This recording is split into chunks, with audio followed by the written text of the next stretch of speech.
What's up, family? This is Juan J coming at you for Real Talk Exclusive. I posted earlier that right now, as we speak, Detroit is protesting. The immigrants are protesting. Um, so it's happening in Detroit. It's happening in Maryland. It could be happening in every state, every city. I'm not sure. I mean, because we don't own the media, and luckily CNN is broadcasting it right now. We need answers, family. We really need answers. We need to sit down and strategize what we're going to do. Uh, we can't act like tomorrow is promised for our communities, for our families.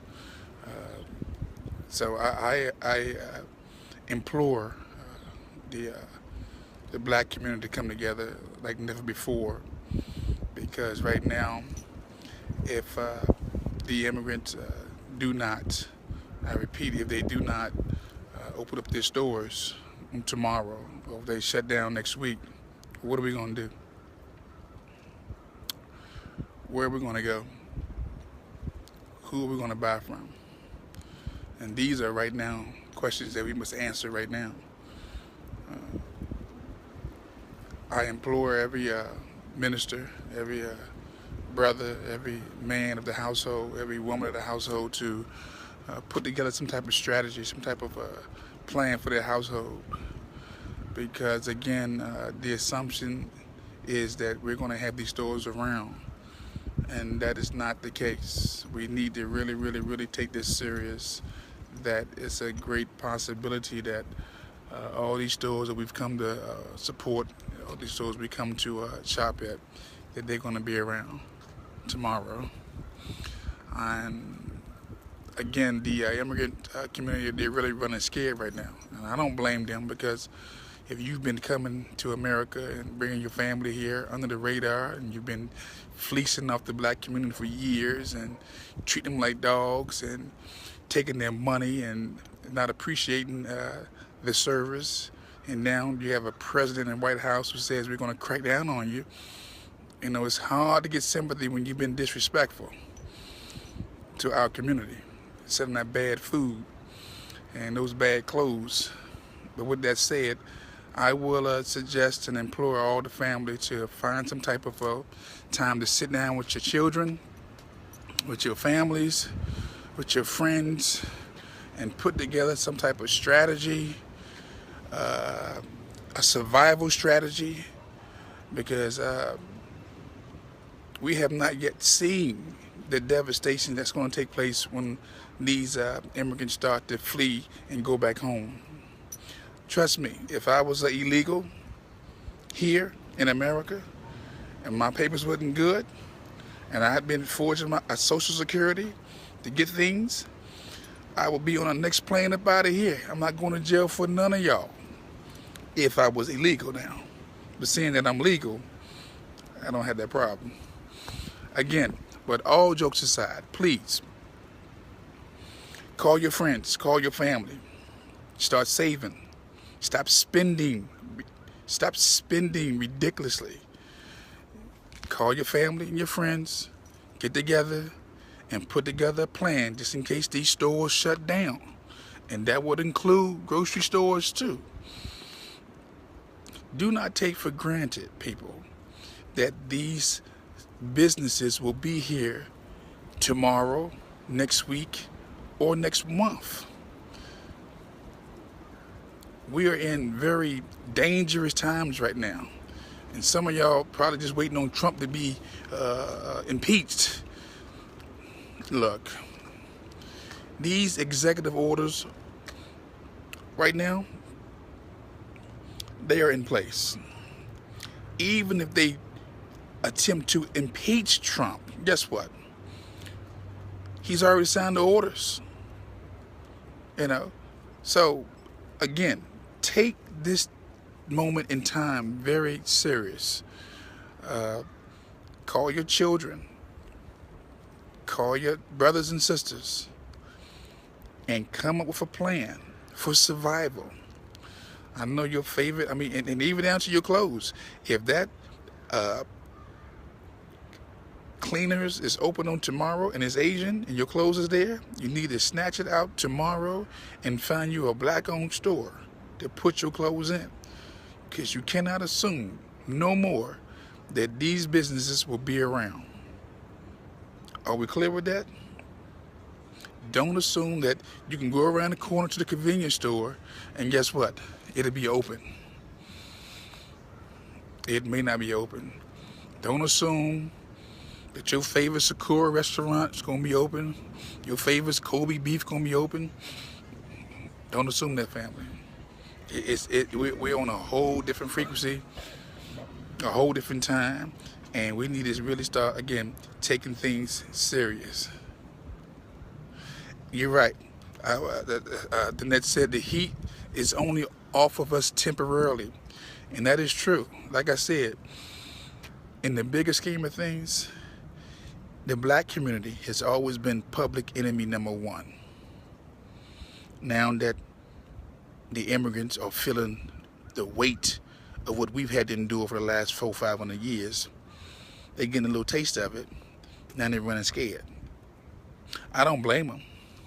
I don't blame them. But I'll say it again, like I said before. This is not our fight. I'm sorry. It's not. It's time for us to, put together, even like this, a little media information streams where we can talk to one another. Again, you can reach me at juanjohn29@gmail.com.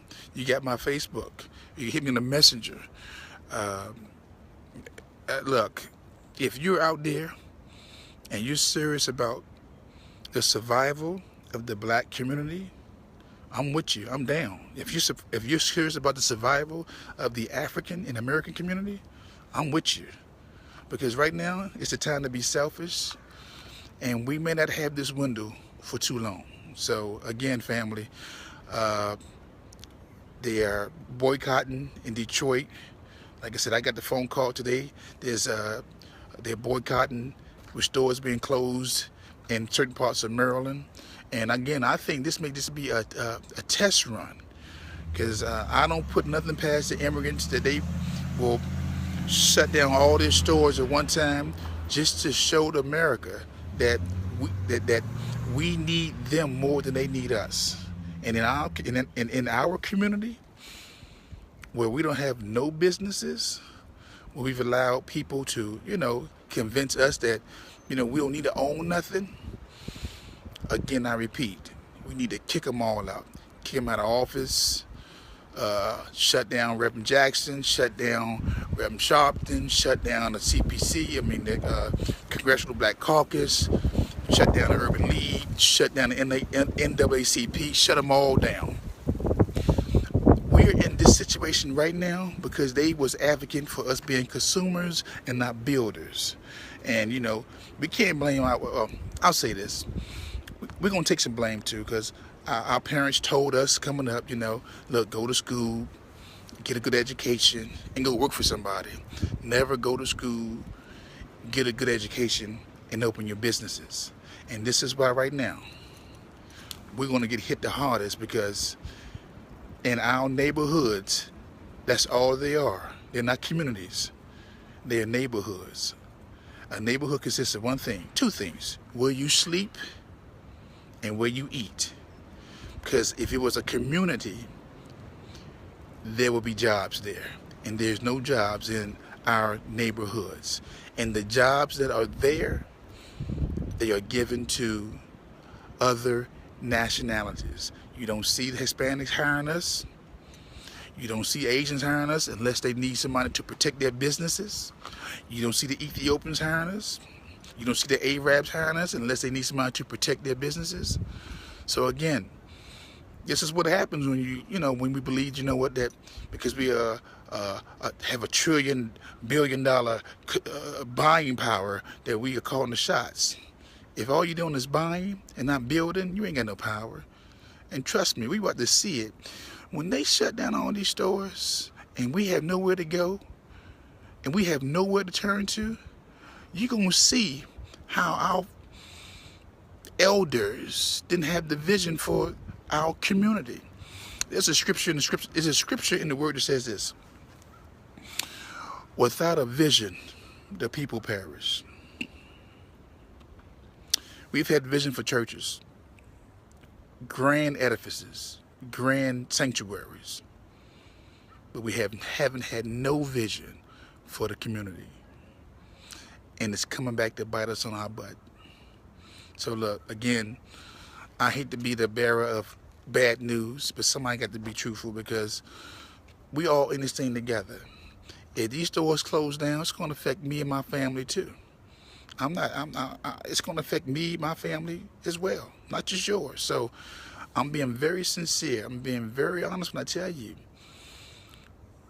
today is a new day. And we need to stop acting like that tomorrow is promised. Whatever you can do to maintain the survival of your family and yourself, you do it today. That means you need to stock up on some water. You stock up on some water. If you need to stock up on some perishable foods, non-perishable foods, you stock up on those non-perishables. I said earlier, you need to get you a bug-out bag. A bug-out bag, just go to Amazon.com. You can get one for like under $100. It's like a survival bag where, you know, whatever you need for like if you need to survive for 72 hours, you have a bag with the lighter and the passport and your pot and some fire and your little pellets for your water to sterilize it. Family, look here, we are in some very dangerous times. And I'm trying to get you guys to really, really stop all with this entertainment, all these reality shows and all this gossiping. Oh, no, we may be at the point of extinction, because trust me, it's going to be a ghost town in many neighborhoods when all these immigrants pull out and leave us to like, what are we going to do next? What are you going to do next? Where you gonna go? You know, what you gonna do? Please, again, we're in serious times. You got my email address, juanjohn29@gmail.com. You got my Facebook. If you're serious about getting together, hell, I'll come to your church. I will come to your community center. I'll come to your house. And I'll bring my information, and we can sit down and plot out a plan, strategize, whatever it takes. But don't act like that things have not changed and it's going back to normal or business as usual. It's not. It's not. I tell you what, turn to CNN right now, and you see that all those people that's protesting right now, if ICE was to go down there right now, a lot of them would be deported. So, you know, this is serious, family. This is very serious. Again, keeping you abreast. If you come across some stores that's closed, don't assume they're gonna open tomorrow. And again, start to buy black. There's a lot of black-owned outlets out there. Freedom Paper is a black-owned distributor. WeBuyBlack.com. You know, look, some of us have a hard time supporting one another, but we are in very dangerous times, and I would encourage everybody, all the family, to take this moment in time serious. Again, I'd like to thank everybody for showing up, and you know, if you got some questions, I'm willing to answer them. I see we got some viewers. But please, ask me anything, but don't sleep on the times we're living in right now. Because, when your children start calling you and ask you the question, Mom, Dad, what are we going to do? Where are we going to go for food, for clothing? What you going to tell them? Where are you going to direct them when your favorite store is shut down? So again, take this serious, family. And you can always, like I said, email me. Send me a message and keep me current about what's going on, because I want to be able to relay this to the people, because again, we don't have many vehicles out here where we can talk to one another. Again, I'm out. Stay black, stay strong, and resist the urge to just stay black and stay strong, and develop a plan for your people and your family. I'm out of here. Peace.